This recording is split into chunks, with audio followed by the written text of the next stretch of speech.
부활의 축복.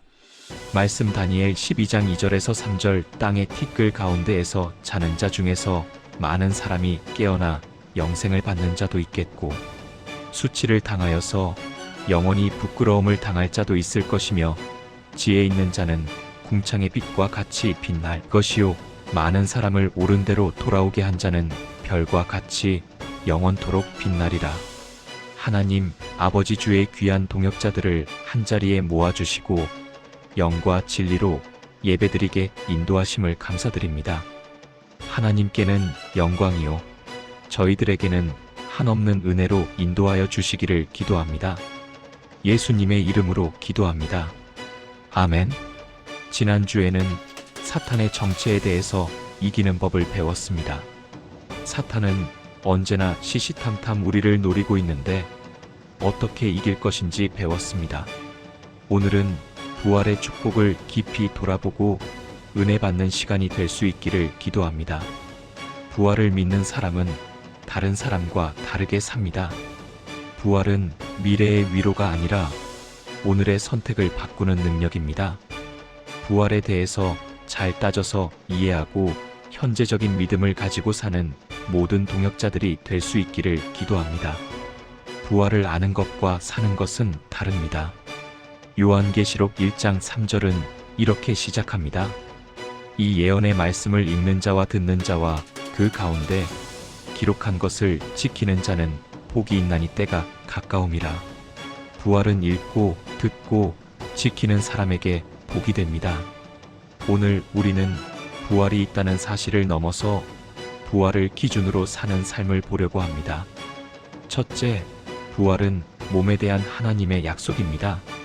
썩을 몸이 끝이 아닙니다. 고린도전서 15장 35절에서 44절 바울은 말합니다.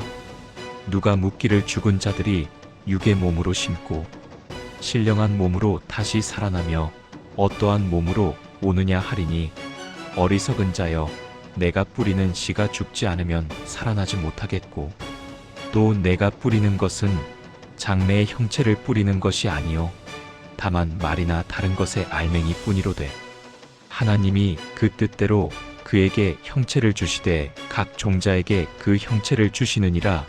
육체는 다 같은 육체가 아니니 하나는 사람의 육체요 하나는 짐승의 육체요, 하나는 새의 육체요 하나는 물고기의 육체라. 하늘에 속한 형체도 있고 땅에 속한 형체도 있으나 하늘에 속한 것의 영광이 따로 있고 땅에 속한 것의 영광이 따로 있고, 달의 영광이 다르며 별의 영광도 다른데 별과 별의 영광이 다르도다. 죽은 자의 부활도 그와 같으니 썩을 것으로 심고 썩지 아니할 것으로 다시 살아나며, 욕된 것으로 심고 영광스러운 것으로 다시 살아나며, 약한 것으로 심고 강한 것으로 다시 살아나며, 육의 몸으로 심고 신령한 몸으로 다시 살아나나니, 육의 몸이 있은즉 또 영의 몸도 있느니라.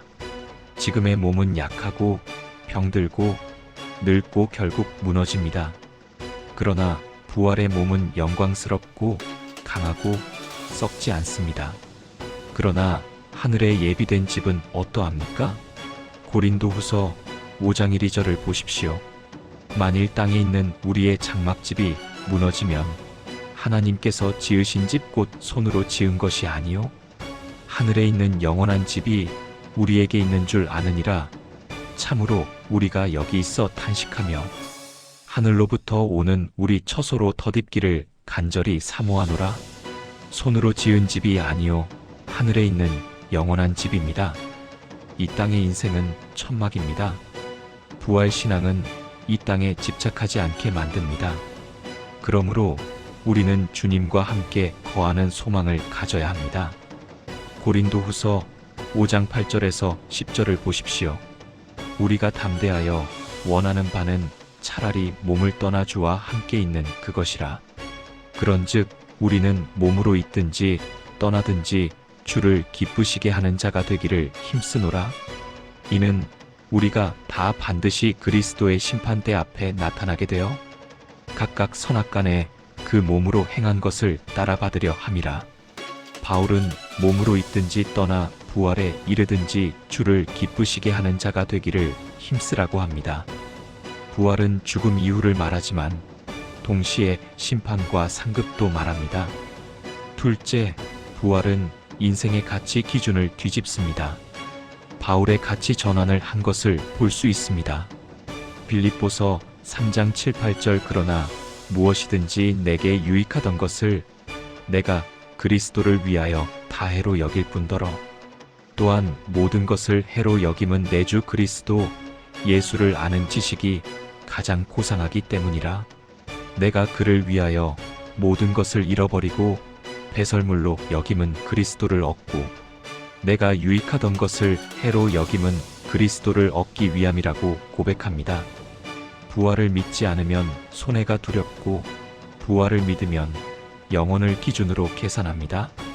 하늘 시민권의 정체성이 나옵니다.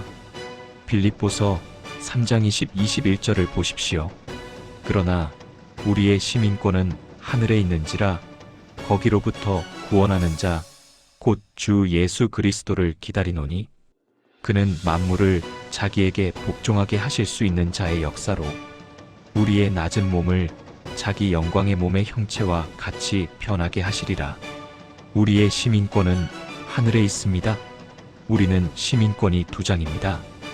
땅의 시민권과 동시에 하늘의 시민권을 가지고 있습니다. 그러므로 부활신앙은 이 땅에서 나그네의 품격으로 살게 합니다. 품격은 사람의 품성과 인격입니다. 그런데 하늘의 시민권을 알지 못하면 땅의 시민권으로 열심히 삽니다.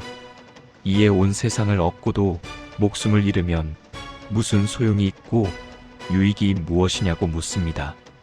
마가복음 8장 36절에서 38절을 보십시오.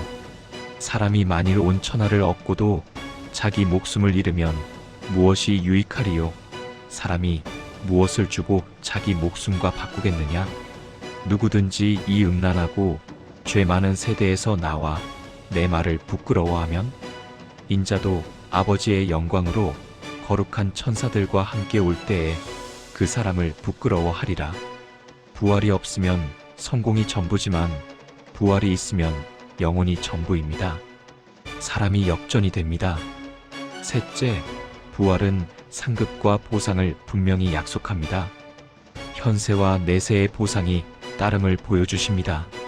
마가복음 10장 29절 30절을 보십시오. 예수께서 이르시되 내가 진실로 너희에게 이르노니 나와 복음을 위하여 집이나 형제나 자매나 어머니나 아버지나 자식이나 전토를 벌인 자는 현세에 있어 집과 형제와 자매와 어머니와 자식과 전토를 100배나 받되 박해를 겸하여 받고 내세에 영생을 받지 못할 자가 없느니라. 결국 이 세상에서도 100배를 받고 내세에 영생을 받지 못할 자가 없다고 하셨습니다. 부활신앙은 손해보는 믿음이 아닙니다. 예수 믿는다고 손해보고 버리고 힘들게 사는 것이 아닙니다. 부활신앙은 더 큰 이익으로 보답해 주시고 장차 천국에서 상급까지 주십니다. 성경에는 더 나은 부활을 선택한 사람들이 나옵니다. 히브리서 11장 35절을 보십시오. 여자들은 자기의 죽은 자들을 부활로 받아들이기도 하며 또 어떤 이들은 더 좋은 부활을 얻고자 하여 심한 고문을 받되 구차히 풀려나기를 원하지 아니하였으며 더 좋은 부활을 얻고자 하여 구차히 풀려나기를 원하지 않았습니다. 신앙은 편안함의 선택이 아니라 부활을 향한 아름다운 선택입니다. 멋진 선택입니다. 이 선택을 은혜로 믿음으로 선택하는 비전교회의 모든 성도들이 되시기를 기도합니다. 의인의 영과 중보자 예수님을 더 깊이 볼 수 있기를 기도합니다. 히브리서 12장 23절 24절 하늘에 기록된 장자들의 모임과 교회와 만민의 심판자이신 하나님과 및 온전하게 된 의인의 영들과 새 언약의 중보자이신 예수와 및 아벨의 피보다 더 나은 것을 말하는 뿌린 피니라. 부활은 이미 하늘에서 완성된 공동체가 있음을 보여줍니다. 우리도 그 하늘나라 부활의 공동체에 참여하는 자가 될 수 있기를 기도합니다. 넷째, 부활은 지금의 싸움을 요구합니다. 디모데후서 2장 3절에서 5절을 보십시오. 너는 그리스도 예수의 좋은 병사로 나와 함께 고난을 받으라. 병사로 복무하는 자는 자기 생활에 얽매이는 자가 하나도 없나니 이는 병사로 모집한 자를 기쁘게 하려 함이라. 경기하는 자가 법대로 경기하지 아니하면 승리자의 관을 얻지 못할 것이며 군사, 경기자는 충성심이 있어야 합니다. 부활을 믿는 사람은 훈련 없이 살 수 없습니다. 세상에 공짜는 없다 는 말이 있습니다. 부활을 믿는 자는 희생이 있고 훈련이 있습니다. 그런데 요한계시록 3장 15절에서 18절을 보십시오. 내가 내 행위를 아노니 내가 차지도 아니하고 뜨겁지도 아니하도다. 내가 차든지 뜨겁든지 하기를 원하노라. 내가 이같이 미지근하며 뜨겁지도 아니하고 차지도 아니하니 내 입에서 너를 토하여 버리리라. 내가 말하기를 나는 부자라 부유하여 부족한 것이 없다 하나 내 공고한 것과 가련한 것과 가난한 것과 눈먼 것과 벌거벗은 것을 알지 못하는도다. 내가 너를 권하노니 내게서 불로 연단한 금을 사서 부유하게 하고 흰옷을 사서 입어 벌거벗은 수치를 보이지 않게 하고 안약을 사서 눈에 발라보게 하라. 부활 신앙은 뜨겁거나 차갑게 살게 합니다. 천국은 침노하는 자의 것. 마태복음 11장 12절 세례 요한의 때부터 지금까지 천국은 침노를 당하나니 침노하는 자는 빼앗느니라. 부활은 기다리는 신앙이 아니라 적극적으로 붙드는 신앙입니다. 다섯째, 부활은 마지막 날의 영광을 약속합니다. 영원한 생명과 영광. 다니엘 12장 2, 3절을 보십시오. 땅의 티끌 가운데에서 자는 자 중에서 많은 사람이 깨어나 영생을 받는 자도 있겠고 수치를 당하여서 영원히 부끄러움을 당할 자도 있을 것이며 지혜 있는 자는 궁창의 빛과 같이 빛날 것이요 많은 사람을 옳은 대로 돌아오게 한 자는 별과 같이 영원토록 빛나리라. 지혜 있는 자는 궁창의 빛과 같이 영원토록 빛난다고 하셨습니다.